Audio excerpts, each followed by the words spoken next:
stupid or something. Good morning, good afternoon, good evening. Welcome to We Build New America. Today we got a nice video. We're gonna talk about the World Cup. There are issues going on, and then we're gonna go dive into it and see what it is, and then we're gonna go digest it together. All right, let's talk about the woke for a moment because their obsession with dividing humans into oppressors and the oppressed is about to hit a high watermark at next year's Soccer World Cup. Progressives in Seattle were giddy to find out that the United States would be hosting the World Cup because they saw a platform where they could promote LGBTQ rights on a global scale. Well, here it is again. American put their nose onto things, and next thing you know, they're gonna put it down to shit. So as you can see right now, the United States gonna host the World Cup next year, which is they do every 4 years, and the 4 years they do it in Qatar, and this year United States gonna host it. And what's the first thing they're gonna talk about? LGBTQ plus or a whatever it's going on afterward. So basically, it just they have an opportunity to force this agenda for the soccer player and for the globe, because almost everywhere they watch World Cup, because first of all it's happening every 4 years. Second of all is one of the global sport that's everyone, especially Europe and America, middle classes, and are playing for to have fun, especially third world country, and also so forth and so on. So that's America is doing right now, trying to prolong this agenda for everyone to see as a display that this is nonsense, is acceptable for us as a great power. How dare other people push that away? Because back in the day, they used to think that those people are mentally ill, or even sometimes they stun them, sometimes they delete them because they don't want that part in the society. But United States want to shove it to everyone's faces during the World Cup, where it's a sport where everyone like to enjoy, but they want to drain that sport down to nothingness by having that agenda. It's crazy. Their glitter soon turned to gloom when, by the way, before I mention that, they were so excited about the US hosting the World Cup and a game being played in Seattle, but even more excited when they realised the game coincided with their gay and lesbian festival, which is held annually. So their idea was, we will make that World Cup game into a pride match. Now, the glitter soon turned to gloom when the FIFA organisation drew the names out of a hat as to who would play in the pride match, and the countries drawn were Iran and Egypt, which means... Oh, life is interesting. So basically, they want to have a pride month, right? And pride game for doing the soccer. For example, since they cannot push the agenda, they want to have only one match, only one game, for the pride people. And guess who they pick? Iran and Egypt. Those two people, they don't tolerate this. If you say you're gay in this country, you better run, because if they catch you, you gone. They're gonna delete you. They're not playing that game. They say everyone is straight. If you're not straight, there's something wrong with you. And the first thing we're gonna do, we're gonna send you to your maker without any question. And this is where the irony comes. They want to have a prime game so everyone can have fun and everyone can, agree with them. And they pick the two worst country that doesn't deal with that BS. And those two countries, they're willing to put their foot down and say no is no, and they're willing to go further and take their matter into their own hands. And America is the one hosting it. So basically, America funds the country. They're paying for this country for them to have a security, and that's why Doge exposed them, because they have a gay study for those people over there. so they can have that mentality to accept gay people as human being, that nothing wrong with them, we still love them and support them. But those countries, they be like, thanks for the money, but no thanks, we're not gonna do anything about it, because once you start doing that, there is a disease for a country, and then we're gonna do what we gotta do best to eliminate that disease. It took matter in our hands by deleting those people. And this is ironic because Iran and Egypt, good job. I love it. Now let's see what they're gonna say about that, because this is interesting. Let's see what they will respond from Iran and Egypt about the draw. Queers for Palestine were about to get a very quick lesson on how the Middle East view them. In Iran, obviously, homosexuality is punishable by death, All right. and the Iranian Soccer Federation described the idea of playing in a pride match as, quote, an irrational move, which translated, I think, means there's no way in hell. In Egypt, homosexuality is not actually illegal, but it's often prosecuted under vague debauchery laws.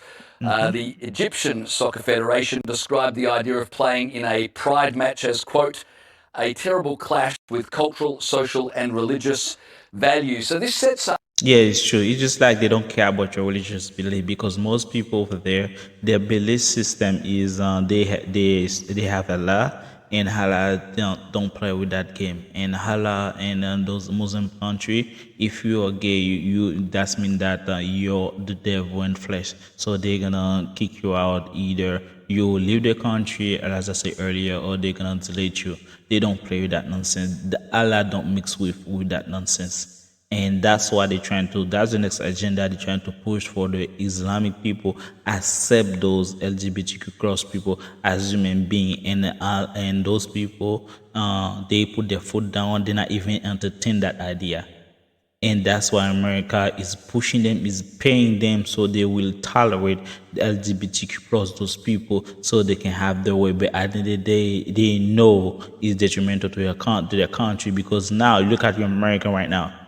Everything's going down. The rent going up. Your job is defying people. But guess what? We don't even know what a woman is. And the teachers and the bosses, they are fighting about the pronouns. Me, they, them, ze. So they're fighting about pronouns, but everything in the country is turned to nothingness, turned to shit. So basically, they see that our hands, but Middle East, they not know. You're not trying that in my country. Try somewhere else. And this is not mind blowing. I love it. Up something that's probably more interesting than the game itself. What are they going to do to resolve this? Because if the teams refuse to play, well, then they are homophobic. But if the organisers demand that the teams play, well, then they're Islamophobic. So how this plays is out, I think, will be far more interesting than what actually happens on the pitch. I mean, I have never been in favour of these themed rounds, especially the Pride round. I just think, why? And what is so interesting is when it's Christians that refuse to play in the Pride Yes, when it's Christians, the issue. round or refuse to wear the Pride jersey, or if it was a Christian country that said, actually, we don't want to play in the Pride round, could you imagine the outrage? It would be everywhere, backwards, homophobic Christians, how dare they? But when it's Egypt and Iran, and certainly not Christian, then really there's pretty much silence. I mean, I was surprised this story. So basically, they hate Christian. This is what happened. This is a warfare. So Christianity is a joke to them, because Christianity believe in forgiveness. They don't take matter into their own hands. They pray, ask forgiveness, and tolerate. Another way, they tolerate your BS, your bad behavior. But Islamic people, they don't do that. They take matter in their own hands, and they're willing to delete you, as put you in the statistic number, because of what you're doing. As a Christian, they are all names on the earth, except for a lovely Christian and, example, when they don't accept this. But like she said, if they're not playing, there's Islamophobic. If they're playing, they are homophobic. So basically, you choose your homophobic. This is disgusting. And this is why Christianity is watches it like, well, we try to tell you is wrong. You put us out. You give us every name is possible. And the next thing you know now, you're going to try to Islam. Because what happened is they get their way with the Christianity. Now they try to tell us Islam. Islam is like, nope, it's not happening. We're not like Christian people. We're not peaceful like that. We're gonna do things that you don't like, and then try me. You're gonna find out, and that's why the point they're gonna be like, we better not put a bad taste on their mouth, because when Muslim people get a bad taste, trust me, they're gonna spit you out, and they're gonna find a way to make you remember that. And that's where it is now, because it's just a game, just people to have fun, but they just push it agenda for them for the nonsense. This is Or it sad. hasn't been discussed much at all. And I think it's because the left realizes they're stuck between a rock and a hard place on this one. Best if we just hush and ignore it all. No, but they can't ignore it. They have to be principled about this. I mean, just like they were with the Manly players who didn't want to wear the Pride jersey. I mean, they went after all those Islander boys and said, no, because just because you're Christian doesn't mean that you can't wear the Pride jersey. And so they should apply exactly the same standard. I remember that because two players, they don't want to wear the jersey, the shirt to play, and they banned them. They put them on the bench to not play, and they asked them to pay a fine because it was offensive. And I remember two soccer players, they don't want to wear the bands for them to play to support the gay, and the next thing you know, they have backlashes and they are having death threat, and they are having all this nonsense. Now Islamic people, they are quiet about it. Oh please, come on. Now you see guys the double standards. They know who they can walk to. They know who they can push around. They know Muslim people don't play that game, but they know Christian will tolerate it. So that's where we are right now. And kids are watching. Now, we know that won't happen. A la Haneen Zarika, who plays in the AFLW for Greater Western Sydney, Muslim woman, and she has sat out of Pride Round for a few consecutive years. She didn't play this year, but that's because she was off pregnant, I think. But the 2 years prior to that, after consulting her team and the AFL and the inclusion division at the AFL, they deemed that she would not play in the Pride Round, and that was all supported. But again, wasn't just supported, she was actually praised for standing up for her culture and being Correct. Because she was Islamic. Because she's Islamic, she's Allah. She's serving Allah. So he get praised. But you're Christian, you get dim. And this is where the difference between Christianity and Islamic people, because the reality is that they hate Christian morals and value because they know that's gonna be hurting them in the wrong run. Because the Holy Bible don't lie, and whatever you try against the Holy Bible is not gonna go through. You either obey or face the consequences. And the consequences are very terrifying. But Islamic people, they put you in a position that you're gonna get the consequences right away. That's why they're scared of Islamic people. But Christian people, they're gonna punish you after a while. They're gonna tolerate you after a period of time. If you keep going, now just get a punishment. But Islamic people, either you do this or you get that. There's no between. And this is the difference between Christian and Islamic.